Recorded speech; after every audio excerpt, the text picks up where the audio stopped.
el gran problema de la economía venezolana que nosotros arrastramos no desde ahorita, hace 20 años, sino desde hace 50 años por lo menos, o quizá 40 y tantos de la nacionalización de la industria petrolera, es que justamente toda la economía venezolana se configuró alrededor de un modelo central.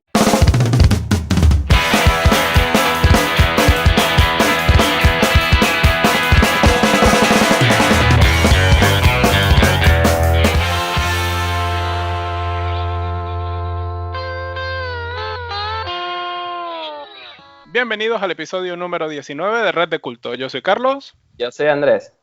Hoy nos acompaña un locutor, periodista, lo conocerá por su programa de radio en Radio Caracas de Y Así Nos Va, Neomar Hernández. Bienvenida, Neomar. Bienvenido a Red de Culto. Gracias por invitarme a esta red de culto, donde hay mucha gente culta y bueno, donde hay mucha cultura, espero yo. Gracias por invitarme, un honor, muchachos, gracias. Gracias a ti. Y bueno, queremos hablar de un tema pensando en el futuro, porque vemos que en las noticias en Venezuela el momento está muy álgido, qué es lo que está pasando actualmente. Nosotros queremos proyectarnos un poco más. Bueno, imaginemos, ya salimos de esta situación. ¿Qué hacemos? ¿Cómo hacemos que Venezuela sea un país potencia, desarrollado, que sea el mejor país del mundo para todo el mundo que vive en Venezuela? Entonces, yo estaba analizando esa situación y veo que todo se está alineando a la digitalización de la economía. O sea, estamos pasando de una economía donde trabajamos con papel a una economía basada en datos. Todo lo optimizamos en base a los datos que tenemos y quiero plantear como unos 3 aspectos que a grandes rasgos podríamos hablar para digitalizar la economía. Uno es en la parte de movilidad. En Europa, por ejemplo, con una aplicación en el teléfono, una página web, puedes saber a qué horas pasa el tren, el autobús. Tú dices, voy a ir del punto A al punto B y te dice la vía más corta, el precio, puedes comprar el ticket. Todas esas soluciones se podrían implantar en Venezuela.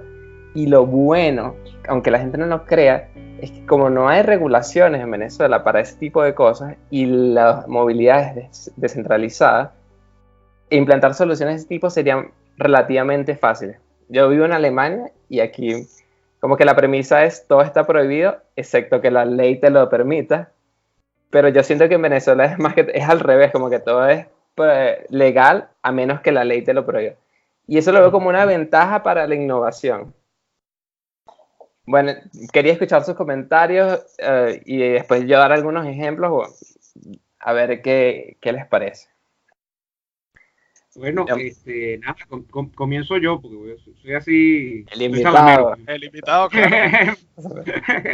Me voy primero. Mira, yo creo que el gran problema de la economía venezolana que nosotros arrastramos no desde ahorita, hace 20 años, sino desde hace 50 años por lo menos, o quizá 40 y tantos de la nacionalización de la industria petrolera, es que justamente toda la economía venezolana se configuró alrededor de un modelo central. El modelo central es, somos un petroestado. Entonces, en el petroestado, muchas cosas de la economía, y esencialmente la empresa privada, el comercio, la industria, manufactura, no tenían por qué ser productivas porque el petróleo te permitía a través de los petrodólares, y esto repito, esto no es con Chávez, esto es previo, te permitía a través de esos petrodólares que llegaban de fuera, te permitía amortiguar las ineficiencias del conjunto de la economía, incluso privada y por no decirte la estatal, que siempre ha sido no solo en Venezuela, sino en todas partes del mundo muy ineficiente. Entonces, lo que tú tienes como modelo en Venezuela es que no importa tanto lo productivo, lo comercialmente atractivo que tú seas, porque el petroestado siempre subsana, es como un mago, pues, es como traer al mago Merlín, el mago Merlín hace milagros en Venezuela, nuestro mago Merlín es el papá estado con la industria petrolera.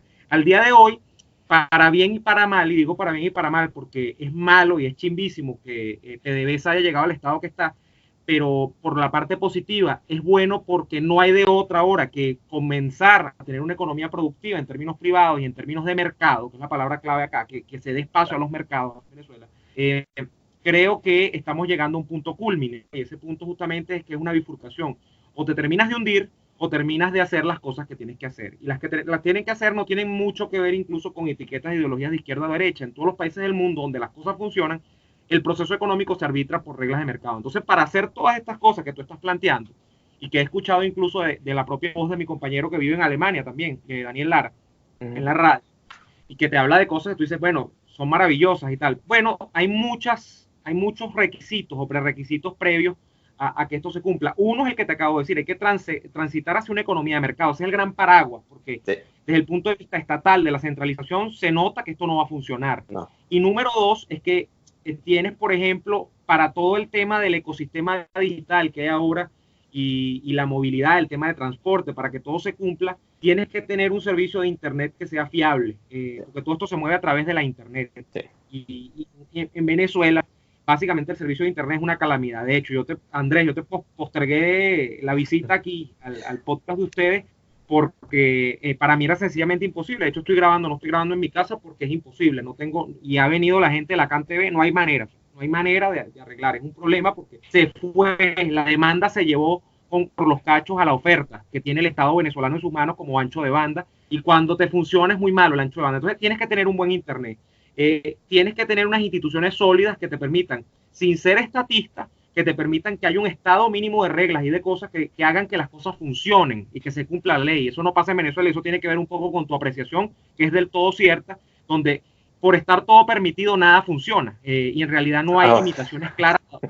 Se difuminan los bordes de lo legal y lo paralegal y lo ilegal. Eso es Venezuela al día de hoy. Entonces hay muchas condiciones previas, pero que creo que para bien y para mal, concluyendo un poco, hay como circunstancias que se configuran y que se confabulan para que nosotros lleguemos a ese punto. Y efectivamente a mí me resulta muy atractiva esa idea, ¿no? de la migración hacia esos sistemas de transporte y de otras cosas, ¿no? Muy bien, sí, totalmente de acuerdo. Sí, un poco hablando de tu idea de que primero lo más importante es establecer precisamente una economía de mercado. Y yo creo que eso también ayudaría a los servicios, al transporte, a todo, precisamente porque es eso, cuando tienes que realmente ofrecer un mejor servicio para lograr y te dan las herramientas, no estás limitado por un control de precios, por un control de acceso a divisas, te permite precisamente dar mejor servicio, darle mejor oferta a los clientes, y es como un todo, pues es el inicio, pues como tú bien lo dices, es el principio de todo.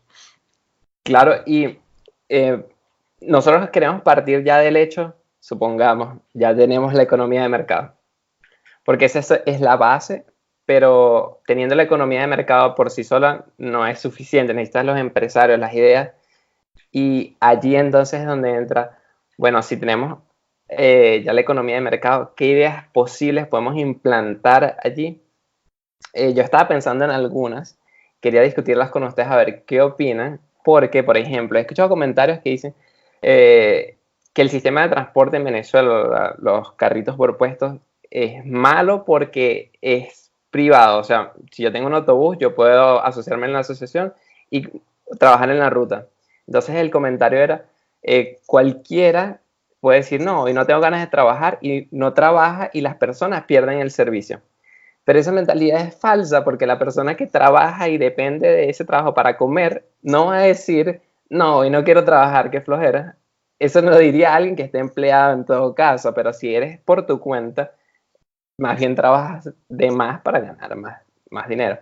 Bueno, y en eso quería ponerle algunos ejemplos de la movilidad urbana, de cómo ejemplos que veo aquí en Europa podrían funcionar en Venezuela. Pero lo que dijo Neomar es súper importante. Si los precios de la gasolina no son reales, sino es que es regalado, es la subvención, no tiene sentido, porque ya no sabes no es rentable en muchos casos usar el transporte público. De hecho, yo en Alemania uso solo transporte público, en Venezuela usaba solo el carro, y entonces es una diferencia que digo, bueno, ¿por qué no en Alemania no uso carro? Claro, porque todo es tan caro, el pagar el seguro, todo lo que implica tener un carro, y el transporte público es buenísimo, bueno, con sus limitaciones, pero es súper bueno, y es barato.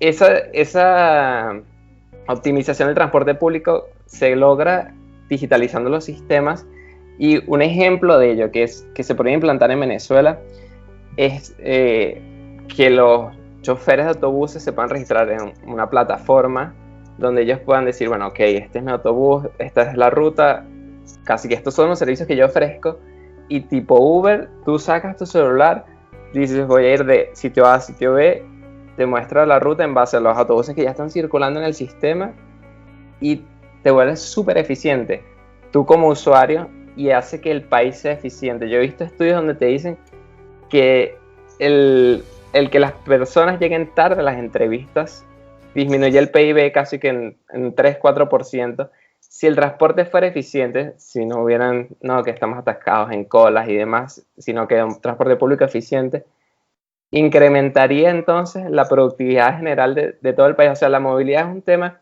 que me parece tan importante porque es como que la base de muchos otros sistemas. Otro ejemplo que hay, ese es para el transporte interurbano, para metros, autobuses entre la ciudad, pero para transportes entre ciudades. También existen aplicaciones donde la gente que maneja autobuses entre, no sé, Caracas, Maracaibo y demás, puedes solicitarlos, comprarlos por internet, el ticket, todo. Y son aplicaciones que no son muy complejas. O sea, en verdad en 3-4 meses se pueden implantar, hacer un piloto. Y yo creo que hay mucha gente en Venezuela capaz de hacer eso y afuera de Venezuela que también vieron cómo funciona, que quieren implementarlo. O sea, siento que ya, o sea, de lograr llegar al mercado, esas ideas serían posibles y subirían el nivel y la calidad de vida general de todos los venezolanos en mucho. Bueno, eso en cuanto a la movilidad. Hay otro tema que es en la salud, digitalización de la salud. En Europa en general, tienes una tarjeta donde están tus datos como tu seguro médico, por así decirlo. En Venezuela yo no conozco eso, pero me imagino que si se implantara un sistema así, también se pudiera hacer más eficiente ir al médico. Porque es raro, suena raro lo que voy a decir ahorita, pero aquí el médico te ve en 5 minutos. Suena inhumano, de hecho cuando vas al médico te decían, pero yo extraño que me hablen y tal, pero cuando lo ves desde el punto de vista de la eficiencia, ese tiempo que el doctor pasa hablando contigo es dinero que pierde, que hace que todo sea más caro y que le quita el acceso a los que tienen menos dinero. Y con la tarjeta, cuando tú llegas antes de entrar al doctor, metes la tarjeta en un lector, el doctor le llega todo tu informe, sabe tu historial y cuando tú le hablas, él dice, ok, me está diciendo esto y vi que tenía esto y ya el diagnóstico es más rápido, no tienes que llegar a echarle todo el cuento, sino que ya está todo allí. Esos sistemas de optimización. Neomar, ¿qué opinas tú de...? Mira, hay una cosa básica que has dejado entrever tú con los dos temas, transporte, sistema de salud. En este caso entiendo público, ¿no? Este es un sistema de salud del Estado. Es dual. En Alemania es público y si puedes decir, si ganas como que más de cierto nivel o si eres freelancer, entras al privado. Sí, y esa idea que tú has dejado entrever entre estas dos cosas es que, y esta es la gran conclusión, el tiempo es dinero. Y el tiempo es dinero en cualquier parte. O sea, cuando tú dices optimizar procesos, es ganar tiempo, y ganar tiempo es perder menos dinero para el Estado, para los privados que están involucrados en cualquier transacción de esta, porque al final hay una transacción allí entre un prestador de servicios y un receptor de servicios, como un cliente y un productor, o un oferente y un demandante, lo que fuere. Es eso, pues, o sea, yo creo que eso es lo que tiene, por ejemplo, a Venezuela. Una de las cosas que tiene a Venezuela muy mal, aquí la optimización es nula o muy baja en cuanto a los procesos. Y es nula o baja porque aquí vamos a uno de los aspectos iniciales que yo describía. Porque para tú optimizar estos procesos en la era del siglo XXI, tú necesitas un internet fiable. Y cuando tú no tienes internet, por ejemplo, y los sistemas fallan, y no nos hemos metido con otros temas que son más del siglo XX, ni siquiera del XXI, luz eléctrica. Cuando tú tienes una luz eléctrica que no es continua, que hay apagones a nivel nacional, que no es que son sectorizados, sino que son generales, 19, 20 estados, de los 23, 24 que tiene Venezuela. Entonces tú dices, aquí no vas para ningún lado. Cuando tú no tienes agua, porque en Venezuela no hay ni agua, ni hay luz, ni hay internet, o sea, no hay nada. Línea telefónica hay de milagro en estos casos, pero tampoco hay. Y las telefonías alternas, que son, por ejemplo, porque hablo de otros servicios, que grandes servicios, segmentos de servicios, la telefonía celular privada, está muy limitada porque ocurre con la telefonía celular privada lo que ocurre también incluso con el sistema de televisión por satélite, lo voy a decir, DirecTV, por ejemplo, en Venezuela, que es que estas empresas que son privadas y que tienen más o menos una infraestructura y una plataforma para brindar servicios más o menos óptimos, que es lo que estamos diciendo nosotros, son empresas cuyas tarifas están congeladas. Esas sí están congeladas por el Estado todavía. Entonces una empresa no te va a dar jamás el paquete de datos que tú necesitas, por ejemplo, en tu teléfono celular, para tú estar más o menos acorde al mundo del siglo XXI. Y es que las páginas, tú te metes en una página y te come ya 5 o 10 megas de un plan, porque la página tiene, no como las páginas de los 90 que tenían un GIF, no, las páginas tienen animación de verdad, las páginas tienen muchos submenús, tienen mucha cantidad de información, tienen enlaces a YouTube, por ejemplo. Entonces todo lo que es video, por supuesto, te va a consumir mucho ancho de banda. Entonces cuando vienes a ver de un plan de 500 megas, de 800 megas, de 1 giga, que es lo máximo que te puede dar Movistar, que es una gran empresa de telefonía no solo venezolana, sino mundial, porque es una telefonía mundial. Española, de hecho, sí. Cuando tú vienes a ver, son empresas que quedan desfasadas por la vía de los hechos también, o sea, y no pueden prestar un servicio. Y lo mismo ocurre con DirecTV, tienen congeladas las tarifas. Entonces, bueno, hay un tema con las plataformas, se te daña un codificador, un decodificador, no hay capacidad de reponerlo, la empresa no te lo va a dar, pero lo vas a conseguir en los mercados secundarios, que son los mercados que siempre aparecen en economías controladas, donde sí hay decodificadores en Mercado Libre, por ejemplo, y tal, y es en dólares, tienes que pagar en dólares. Claro.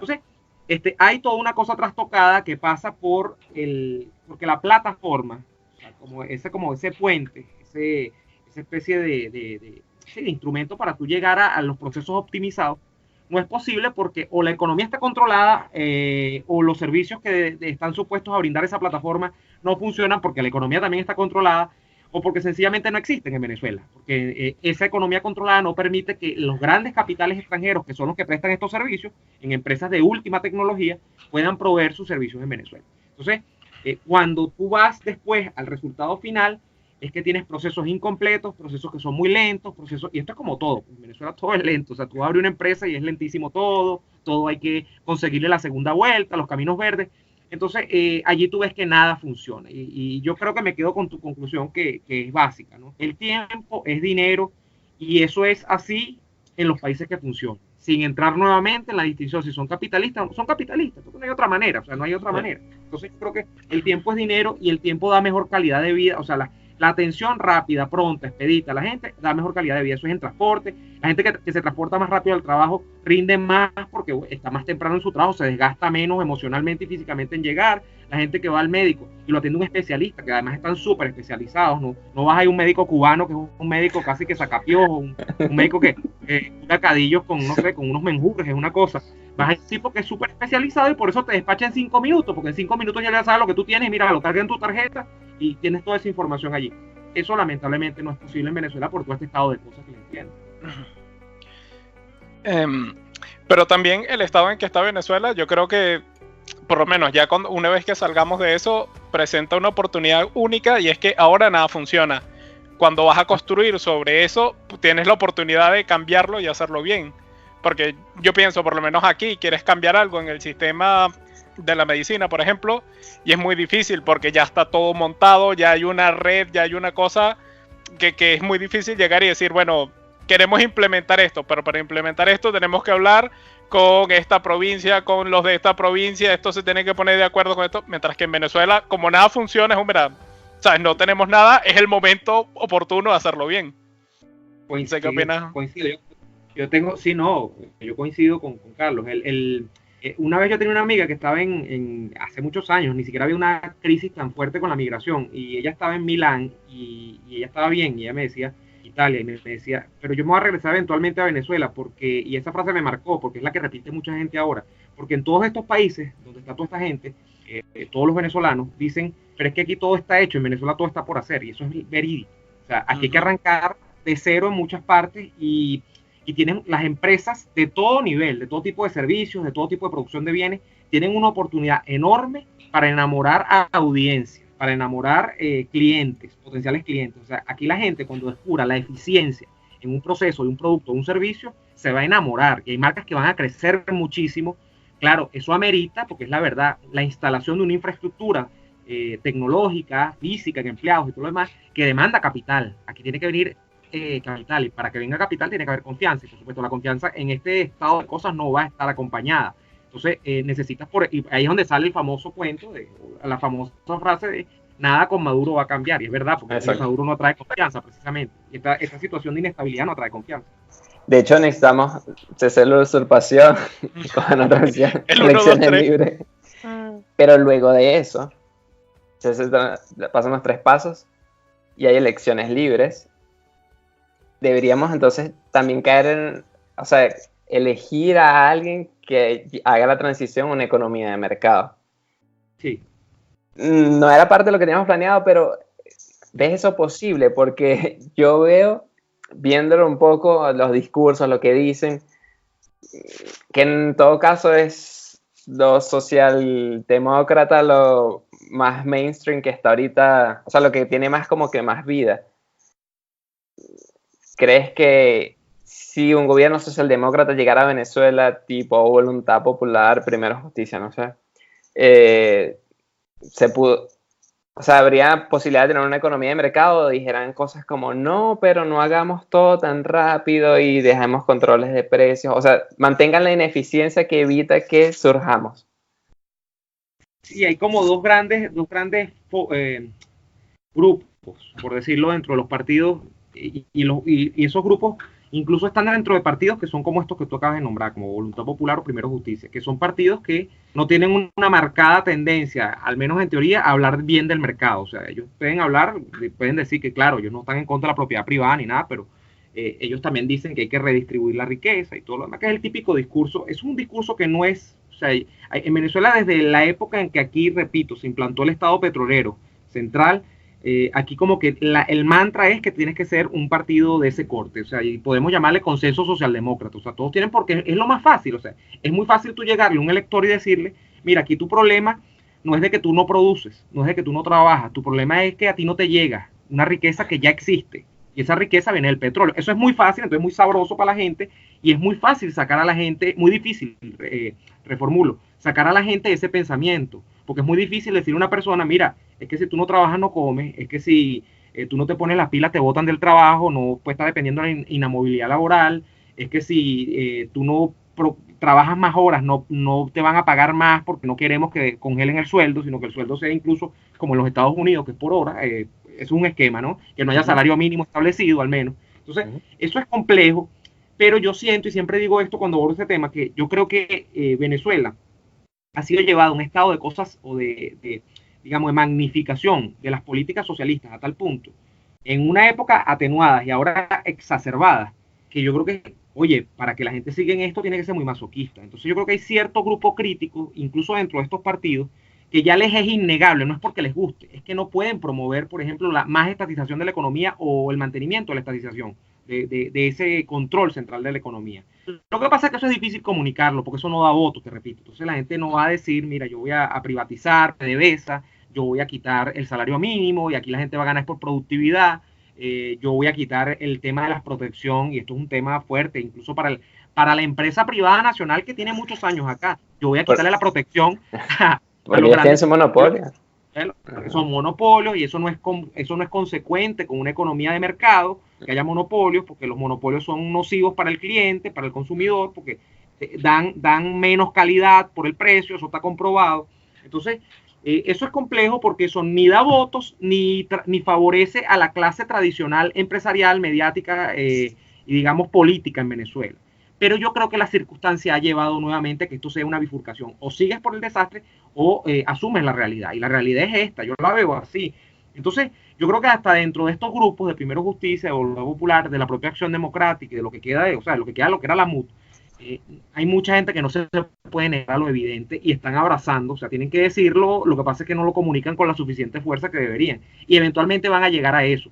Lo que pasa es que sí, hay la tentación y hay un gran peligro de que se imponga más bien la otra matriz de opinión. Yo te decía que había dos grupos. El segundo grupo es una matriz de opinión donde el problema nunca fue Chávez o Maduro, sino Chávez o Maduro, y no su modelo, me refiero, sino no el modelo, sino la administración, la gestoría del modelo. Es decir, no es que ellos, no, el problema no es repartir, el problema es que ellos no repartieron bien. Eso lo dicen mucho, ¿no? Es que bueno, nosotros vamos a hacer, Capriles lo dijo, vamos a hacer trabajar bien las misiones, vamos a hacer trabajar bien los programas sociales.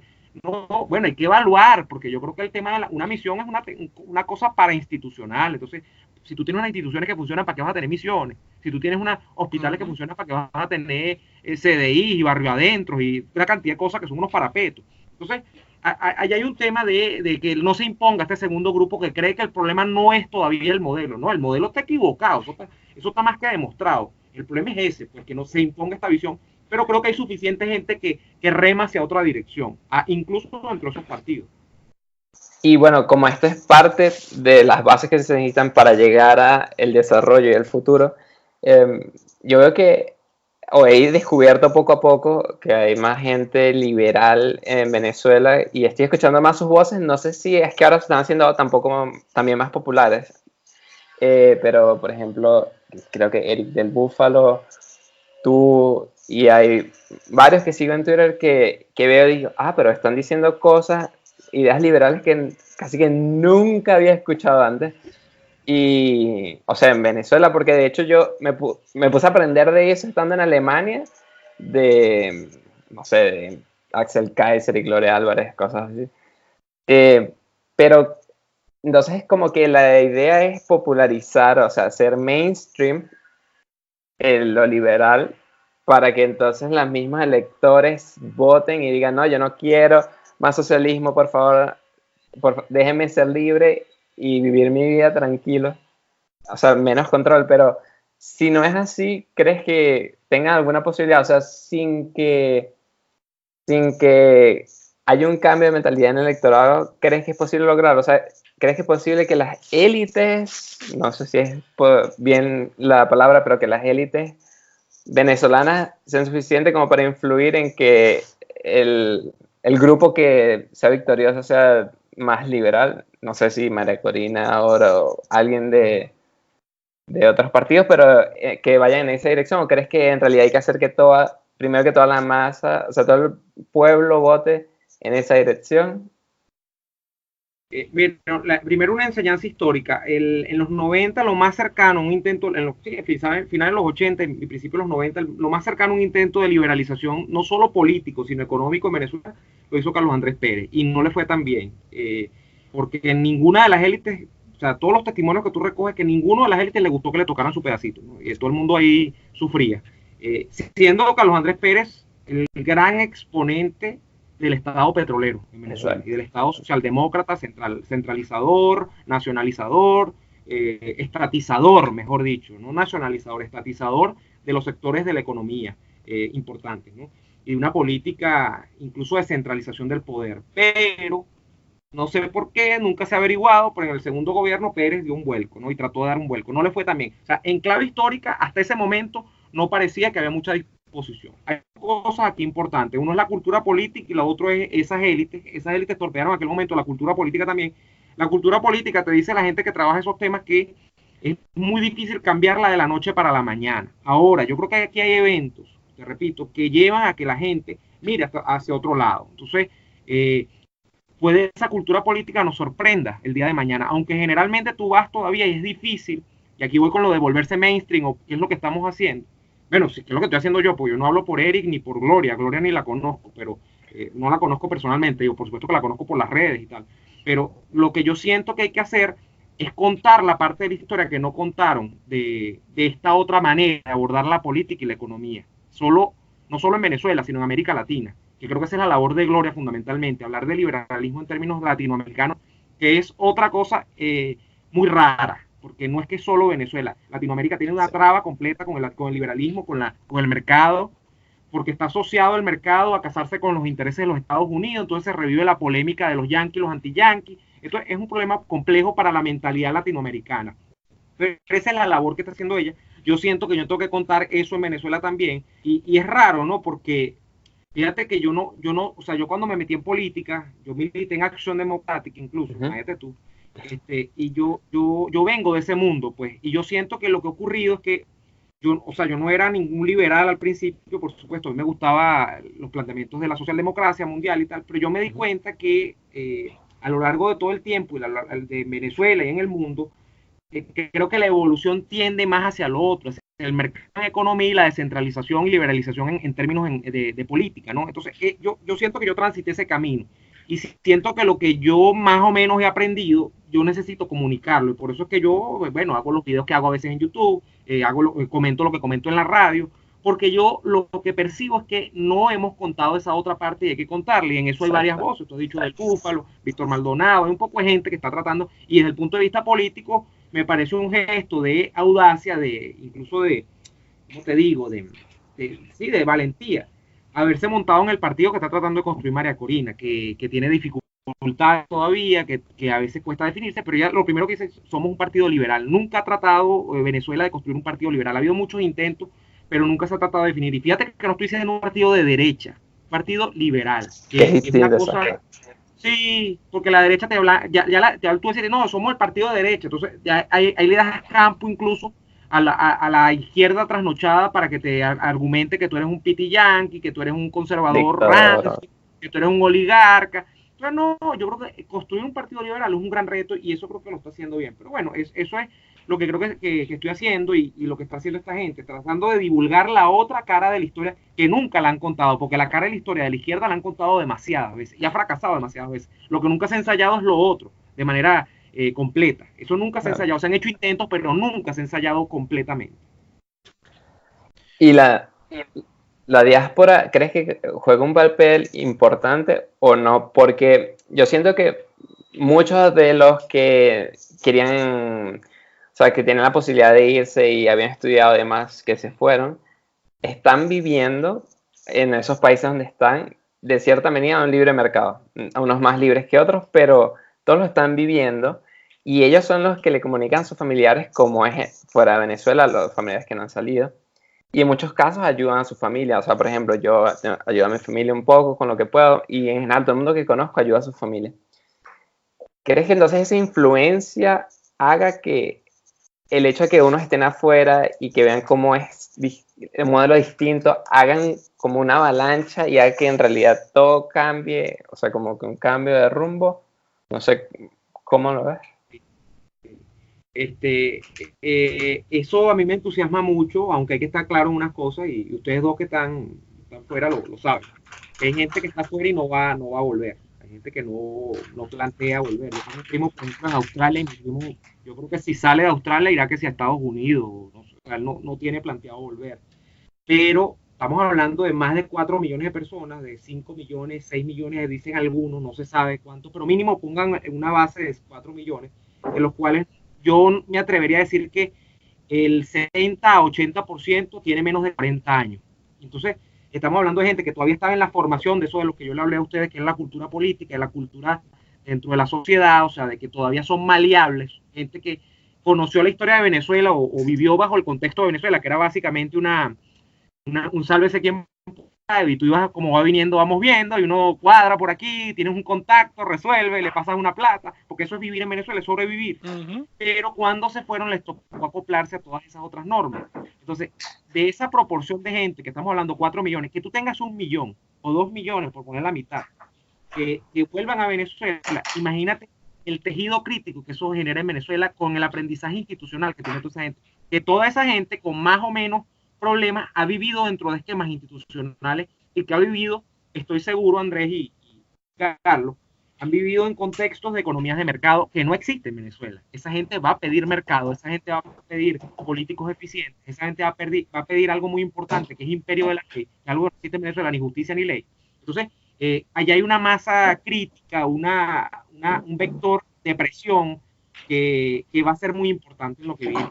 Es fundamental, porque esa gente se contaminó positivamente, o sea, alteró su ADN en estos años. Gente que tiene 5, hay gente que tiene 3 años, hay gente que tiene un poco más. Entonces, eso es muy positivo, porque vivieron otras experiencias. Sí, yo por lo menos en el lado personal, yo en Venezuela nunca trabajé en una época donde como que sirviera de algo, ¿sabes? Yo, pues lo que ganaba eso, para ayudar a la casa o lo que fuera, y bueno, un día que te ibas al cine o a la playa o lo que fuera, y cuando llegué aquí, comencé a trabajar y demás, es que vi todas las posibilidades. Mira, con lo que gano puedo vivir, puedo ahorrar para comprarme un carro, una casa, ¿sabes? Todas estas cosas que realmente, si ves que estás trabajando por algo. En Venezuela, y desde que comencé a trabajar, nunca lo viví. lo cual quiere decir que la juventud de ahora de Venezuela tampoco, o sea, no conocen otro mundo, y yo creo que igual si tienen amigos en el exterior y demás, cosa que es muy, muy probable, pues pueden contrastar, decir, joder, mi pana que está allá, ya se compró un carro, está ahorrando, si le da, compra cosas, y yo aquí que estoy jodido. O sea, yo creo que eso va a ayudar mucho a que cambiemos la política allá en Venezuela. El hecho de que tienes como ver cómo es el mundo el de afuera. Neomar, y yo veo que los venezolanos llegan con muchísimas ganas de lograr cosas, y yo sentía que, wow, va a llegar a Alemania y aquí todo el mundo tiene más ganas que yo y trabaja más que yo, y ¿no?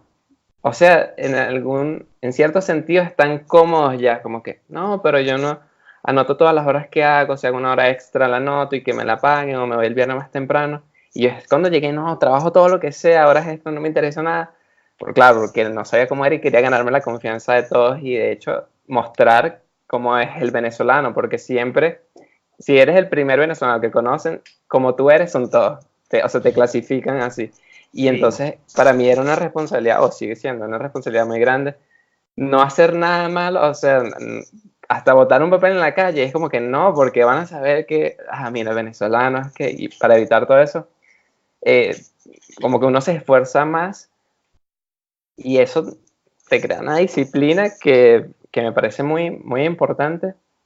Y bueno, ya para cerrar, wow, muchas gracias. Hizo buena y larga la conversa, ¿vale? Sí, siempre, siempre pasa así y bueno, muchas gracias por haber aceptado. Muy buena la conversación, por supuesto. Tú tienes un canal de YouTube aparte del programa de radio. Adelante, si quieres. Eso, sí, ¿no? Aprovecha de publicitarte. Bueno, voy a meter mi cuñita aquí. No, sí, estoy ahorita en YouTube. Estoy tratando de hacer algunas otras cosas que no tengan que ver con el comentario político de todos los días, pero igual sale la política, o a veces no. Lo que pasa es que no es del día a día, sino que estoy dándole un poquito más de profundidad, o sea, hablando a veces incluso de teoría política, cosas un poco más densas, ¿no? Entonces la estoy tratando de canalizar por ahí. Y también cosas más relajadas. Estoy hablando de bebidas alcohólicas, quiero hacer reviews de no sé, de cosas que me gustan. De películas, de cosas, ¿no? De libros, de lo que fuera, de series. Quiero comenzar incluso a hablar yo colecciono hobbies de uno, ¿no? Porque en medio de la tragedia uno tiene algún hobby para distraerse. Yo colecciono una cosa rarísima, que yo colecciono antigüedades, pero sobre todo relojes y plumas fuentes antiguos, ¿no? Tú ves, por ejemplo, tú que estás en Alemania, en España, estoy en un foro de relojes de España. Es increíble la comunidad que hay, o sea, porque, claro, es el mundo, estás abierto al mundo, ¿no? Y bueno, yo en eso me entretengo y quisiera empezar a comunicarlo por ahí también. Bueno, mi canal de YouTube, para no alargar más la cosa, es Neomar Hernández, me buscan en YouTube y ahí estoy haciendo varias cosas y comentando también de política a veces, ¿no? En ese canal. Pero bueno, muchachos, Andrés, Carlos, de verdad, fue muy grato para mí, disculpen la espera, no era mi intención. Todo es imputable acá en TV y bueno, y ahí medio sobreviví con el internet y me moví, pero pudimos hacer el programa, de verdad estoy muy contento. Sí, gracias también. Muchas gracias por estar con nosotros. Bueno, y a todos los seguidores, gracias por vernos. Chao. Gracias. Hasta la próxima. Chao.